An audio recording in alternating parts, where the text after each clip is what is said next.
All right, y'all. So I'm obviously late to the party. Flowers in the Attic was released in 2014.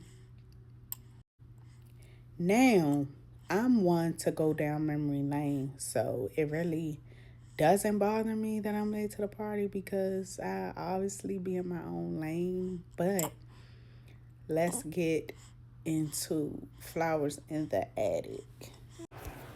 So the way Flowers in the Attic started off, it started off so like family oriented. Like the mom, the dad, two older siblings, two younger siblings. Basically a middle class family, in the suburbs, of course.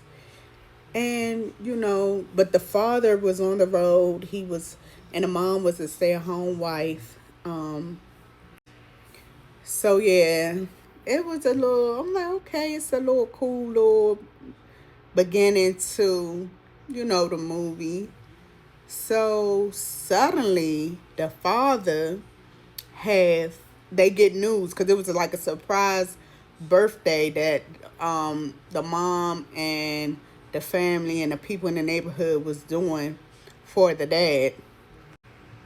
So they got the bad news. Instead of the dad coming in, it was like an officer or somebody came in and reported he passed away.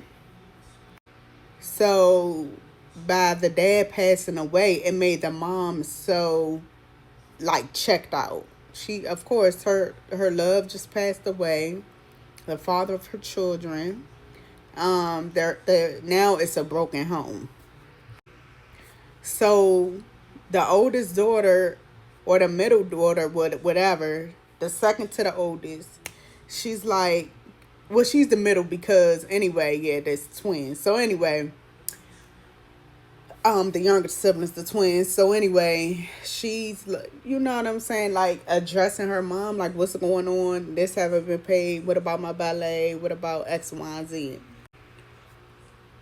Now, the the oldest is, he's more of a backbone to the mom and to the younger siblings. So anyway, she's like, "Oh, well, everything's gonna be okay." She was telling them they gotta start over, like they're 4 months behind on the mortgage and whatever else that the dad was taking care of. So now they end up catching a train and going. She caught the train under a different name or whatever. So the guys on the train, he's like, "Oh, such and such Patterson," and the young daughter catches it. The middle child catches it. And she's like, but of course, the mom, they getting off the train. The mom's like, he's like, "Oh, we're in the middle of nowhere. You sure you don't want to go to North Carolina and all of this?" She's like, "Oh, we have someone waiting for us. That's fine. It's fine. Mind you, it's in the middle of the night." All right, so now, you know, the children like, okay, where is our ride? We thought she was like, "Oh, it's okay. We'll walk. We'll be fine. We'll walk." So they're out walking in the middle of nowhere, y'all.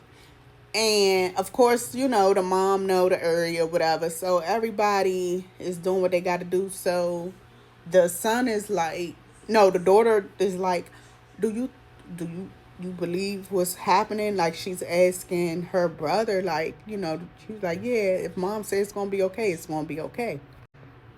So we get to this mansion, y'all, cause she's telling them, oh, we gotta inherit the my dad. I want to say she told them before they left that she had a rich family in Virginia and all of this. You're gonna inherit, her dad's wealth and all of this. So anyway, she shows up with her children, and the grandmother comes out. So when the grandmother comes out, she look at them like they're just the scum on the bottom of her shoe, y'all. Like she was not, she didn't want nothing to do with them, basically. Like she was not welcoming none of that. So anyway, The mom tells them, grandmother, like, you gotta be quiet. Y'all gotta be quiet. We're gonna go in this room. Y'all gonna stay in this room. We're gonna figure it out. We're gonna figure everything out. So while they're staying in the room, the grandmother's like, okay, the girls need to sleep together and the boys need to sleep together. And the mother is like, oh, well, they're innocent and this and that. She's like, the grandmother already know. Once around those ages, she's like, no. Because they was like teenage preteens or whatever the case. So anyway, they end up getting their sleeping arrangements together. So at first, the mom would come and she would like bring them stuff and this and that and all of this. Oh, it's just gonna be a month until that. I'm gonna get back in his good graces and I'm gonna inherit and we're gonna move and we're gonna have this and we're gonna. She was gaslighting them, y'all, the whole time.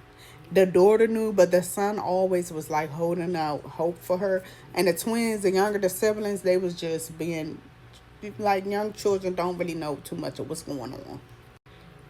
So time just started going on and on. So the grandmother's like, yeah, y'all, matter of fact, y'all could go to the attic. Y'all can go to the attic and like, so that way when the maids come, they have to clean the room. We want to make sure they, like, no one could know that they're there, basically. Like, no one, like, she didn't want her husband to know that they were there. Y'all, this movie was so crazy. I'm just like going like overview, whatever, but and they're in the attic, time going on. The mother ended up bringing the daughter like a little lingerie for whatever reason. I'm thinking she's gonna bring her like menstrual, hygiene stuff for young girls or whatever. But she didn't do that. So I'm like, oh, okay. So anyway, it ended up coming out that the mother slept with it was by blood. She slept with their dad because he had married into the family and basically they were casted out. The father disowned her. That's why they moved away, whatever the case. So the reality came out and they're like, when we're gonna meet granddad? So she told them like, no, you're never gonna meet him and all of this. So everything just, y'all, was like, they just seen it for what it was. And it ended up their hormones ended up taking off. And you know what happens with that. So it was incest stuff happening. The young sibling, the young male twin, Corey, I believe that was his name. He ended up getting pneumonia. They had to rush him to the hospital. The mother, yeah, she was telling them one thing and she was living their best life. Like, she told them they could come to the party, the Christmas party or something, like whatever party that they had at the house. But they had to hide inside of the liquor cabinet. But they still could see like down in the main area where the party was, down in the foyer area. So anyway, they end up breaking out. They end up breaking free because once they realized that their mother wasn't shit, excuse me, but yeah, the grandmother wasn't false. And y'all too, when the grandmother ended up, because she found out that they had a key, I'm gonna say this about to cut out. Y'all, why the grandmother ended up being terrified of, she's like, no, you can't shut the door, terrified of people shutting the door, ended up being terrified of the lights getting turned off. Like, don't turn off the light, don't shut the door. So she had her own weaknesses too, and I'm glad them kids finally wised up and they got out of there because, say what? Flowers in the Attic was no joke, y'all. If y'all haven't seen it, go see it. It came out in 2014. Let me know, comment down below if you've seen it and what you think about it.